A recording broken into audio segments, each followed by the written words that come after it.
நண்பர்களே, வேளச்சேரி ராம்நகர், எல்ஐசி நகர், குபேர் நகர், Ramnagar south north, இதுல இருந்து தீராத பிரச்சனை இந்த வெள்ள நீர் தான். உதயநிதி ஒரு வாட்டி வந்தாரு,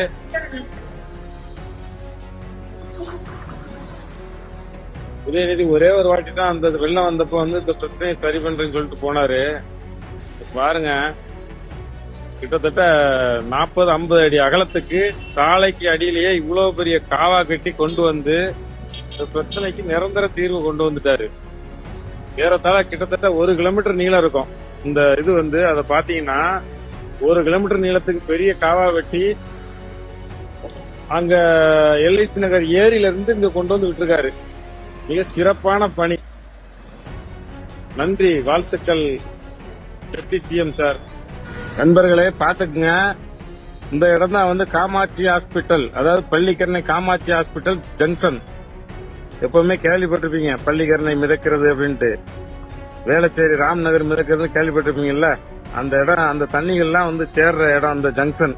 இங்க வந்துதான் அப்படியே திரும்ப அந்த குப்பை கொட்டி வச்சிருப்பாங்களா அந்த பக்கமா போய் அப்படியே கடலுக்கு போகும்.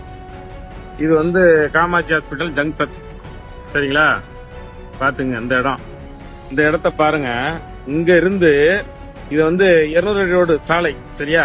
இந்த பணி வந்து 99% முடிஞ்சு போச்சு, 9.9% முடிஞ்சு போச்சு.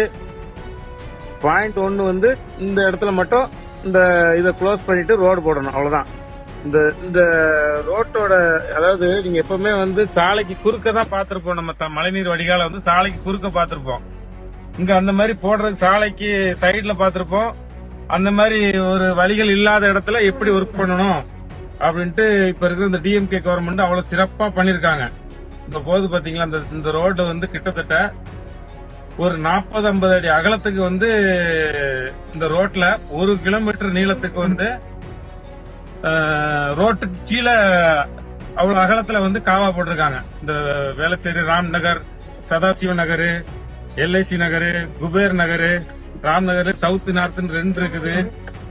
அது இன்ஜினியர்ஸ் அவென்யூ. இந்த மாதிரி வந்து சென்னையில வெள்ளம் வரும்போதெல்லாம் வந்து கண்ணீரும் கம்பளையுமா தெரியுற அந்த மக்களோட பிரச்சனையை வந்து உதயநிதி வந்து தீர்த்திருக்காரு. உதயநிதி வந்து லாஸ்டா ஒரு வெள்ளம் வரும்போது இந்த இடத்த வந்து பார்வையிட்டு போனாரு. நான் இதை சரி பண்ணி தரேன்னு வாக்கு கொடுத்துட்டு போனாரு. சொன்ன மாதிரி கிட்டத்தட்ட ஒரு 1.5 வருஷம் கிட்ட நடக்குது இந்த ஒர்க். முடிய போகுது. இந்த இடத்துல ரோடு வந்து இந்த பினிஷிங் ஒர்க் முடிஞ்ச உடனே அந்த இடத்துல க்ளோஸ் பண்ணிட்டு ரோடு போட்டுருவாங்க. அந்த அளவுக்கு சிறப்பா பண்ணிருக்க. அந்த ரோட பாருங்க. இப்ப நான் போயிட்டு இருக்க தூரத்துக்கு எல்லாமே நடுவுல கீழே வந்து காவா போயிட்டு இருக்குது.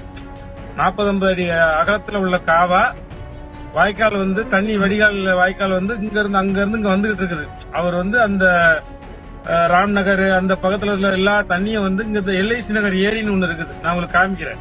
இப்ப நம்ம போயிட்டு இருக்க இடத்துலாம் வந்து அந்த சாலைக்கு அடியில அவ்வளவு பெரிய வடிகால் கட்டி கொடுத்திருக்காரு. 40-50 அடி அகலத்துக்கு, கிட்டத்தட்ட 15 அடி ஆழத்துக்கு மிக சிறப்பா பக்காவா கட்டி கொடுத்திருக்காரு. இன்னும் ஒரு 50 வருஷம் ஆச்சுன்னா கூட அந்த பக்கத்து மக்களுக்கு பிரச்சனை வராத அளவுக்கு நீண்ட நாள் திட்டமா சிறப்பா பண்ணி முடிச்சு கொடுத்திருக்காரு.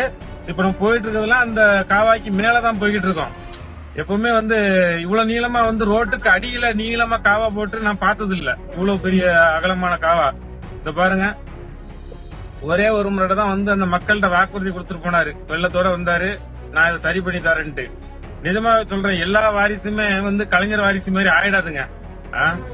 இந்த இடத்துக்கு எத்தனையோ முறை மக்கள் வந்து கதறி எழுதிருக்காங்க. அவ்வளவு தண்ணி பிரச்சனை இருந்துச்சுங்க இந்த மழை காலத்துல. ஒரு நாளும் இந்த எந்த வாரிசுகளும் இங்க வந்து அன்புமணிய வந்தது கிடையாது, ஜி.கே. வாசன் வந்தது கிடையாது, இங்க கிருஷ்ணசாமி பையனும் வந்தது கிடையாது, இங்க விஜயகாந்த் பையனும் வந்தது கிடையாது.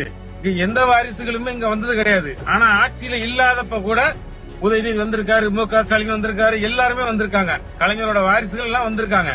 அவங்களுக்கு களம் தெரியும் இங்க என்ன நிலவரம், இங்க மக்கள் எவ்வளவு கஷ்டப்படுறாங்க பார்த்துட்டு தான் இந்த பாருங்க. இப்ப பாத்தீங்கல்ல, கிட்டத்தட்ட 1 கிலோமீட்டர் நான் பயணிச்சிருப்பேன். இந்த 1 கிலோமீட்டர் தூரத்துக்கு ரோட்டுக்கு அடியில அவ்வளவு அகலமான காவா கட்டி கொடுத்திருக்காங்க. இப்போ இந்த பாருங்க, இது வந்து ஒரு செக் டேம் மாதிரி இங்க கட்டி, இந்த பாருங்க, இதெல்லாம் இப்ப இவர் உதயநிதி வந்து கட்டி கொடுத்தது. இந்த ஏரி, இந்த 2 பக்கம் ஏரி இருக்குங்களா, இந்த 2 பக்கம் ஏரியும் இணைச்சு பாருங்க. இந்த 2 பக்கம் ஏரியும் இணைச்சு இங்க ஒரு செக் டேம் வச்சு மழை காலங்கள்ல எவ்வளவு தண்ணி ராம்நகர் வெள்ளத்துல முங்கினா கூட அந்த தண்ணி இந்த ஏரிக்கு வந்து இங்க இருந்து அப்படியே வடிகால் கான்ஸ்டன்ட்ல 1 கிலோமீட்டர் அகல காவா இதுல போய் வடிக்கிறோம். லாஸ்டா வந்து ஒரு 2 வீடியோ போட்டிருந்தேன். 2 வீடியோவிலேயே உங்களுக்கு கான்ஸ்டன்ட் ராம்நகர் இப்ப கிளியரா இருக்குங்க. அந்த கிளியரா இருக்கிறதுக்கு காரணமே உதயநிதி ஸ்டாலின் இங்க வந்து பார்த்துட்டு போனதுக்கு அப்புறம் தான் இதெல்லாம் பண்ணி கொடுத்திருக்காரு. உண்மையிலே மிக சிறப்பான பணி. நன்றி சார், வாழ்த்துக்கள். இது ஒரு 50 வருஷம் ஆனாலும் எவ்வளவு பெரிய வெள்ளம் வந்தாலும் இனிமே இந்த ஏரியா பாதிக்காது. மிக சிறப்பா பண்ணி கொடுத்துட்டீங்க. இந்த இடம் வந்து இது நாராயணபுரம் ஏரின்னு சொல்லுவாங்க. இந்த பக்கம் எல்ஐசி நகர், இந்த பக்கம் நாராயணபுரம், இந்த ரெண்டுக்கு சேர்ந்த மாதிரி இந்த ஏரி. மிக சிறப்பான பணி. 4000 கோடி என்னாச்சுன்னு கேட்டு எழுதுறவங்க எல்லாம் கொஞ்சம் கூட மனசாட்சியோட பேசுங்கடா. அவ்வளவு சிறப்பா பண்ணி கொடுத்திருக்காரு. இங்க யாரும் டிஎம்கே கவர்மெண்ட குறை சொல்ற யாருமே இங்க வந்து எட்டி கூட பார்த்தது இல்ல. இந்த மக்கள் அவஸ்தைப்படும் போது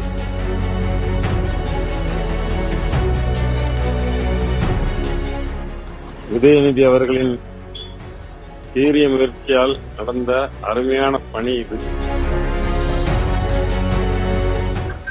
சட்டரெல்லாம் வச்சு டேம் மாதிரியே பண்ணி கொடுத்துறாங்க. மிக சிறப்பு.